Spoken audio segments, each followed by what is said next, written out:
With the recent shortage of the KBT and C-Sider batteries, a lot of people have switched over to talentcell 25.6 6 amp hour batteries or the battery hookups batteries. This process will be the same besides the spade connectors on this one, where those are just bare wire. So what you're going to need to create a harness to charge and output from the battery is 2 of these single input to dual or triple lever connectors. These things are awesome. You'll need 2 pieces of wire, and you'll need 2 spade connectors. And that's pretty much all you need. Optionally, you can add DC plug jacks to make it super fast to remove without having to unclip the lever connectors. And if you're going to external charge, you're going to want an external DC jack. Well, let's go ahead and get started.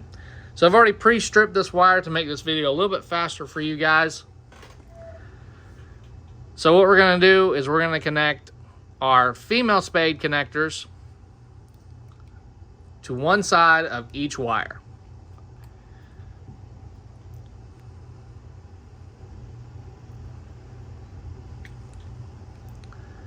Crimp those down, give them a tug, make sure they actually secured.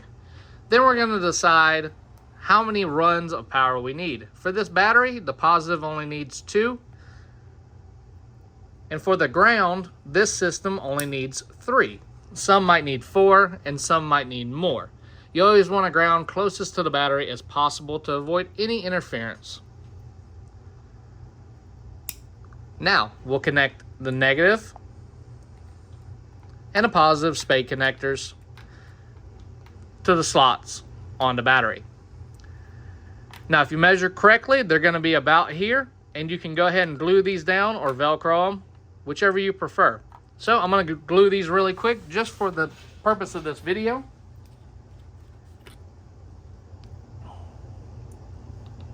And I'm not prepping it very well, and they'll pop right off.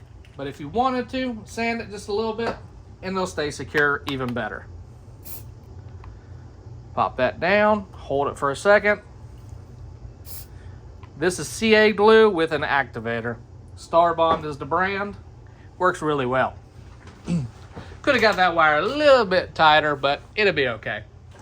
Now I have 3 grounds, or 3 negatives, and 2 positives. So now I can flip 2 of each of these up. I can grab my DC input from the charger, plug it in, and then this will be mounted on the outside of the box.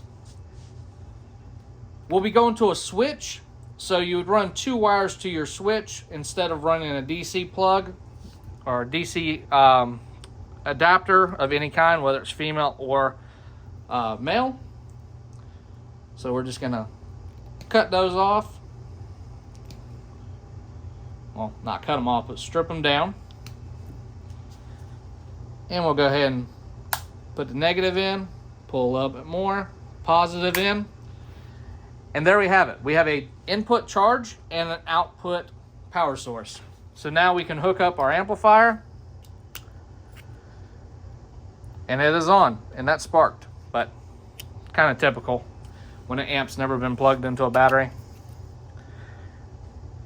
That's how simple it is, guys. This one's going to go to your switch. This one's going to go on the outside of the box to charge. You're going to mount your battery with Velcro or glue it in, or however you're going to do it. Clean, simple, effective. And you can take this principle and you can mount it internally in the box. You can mount it on the side of the battery. There's a million ways to do it. This is just showing the principle of what you need.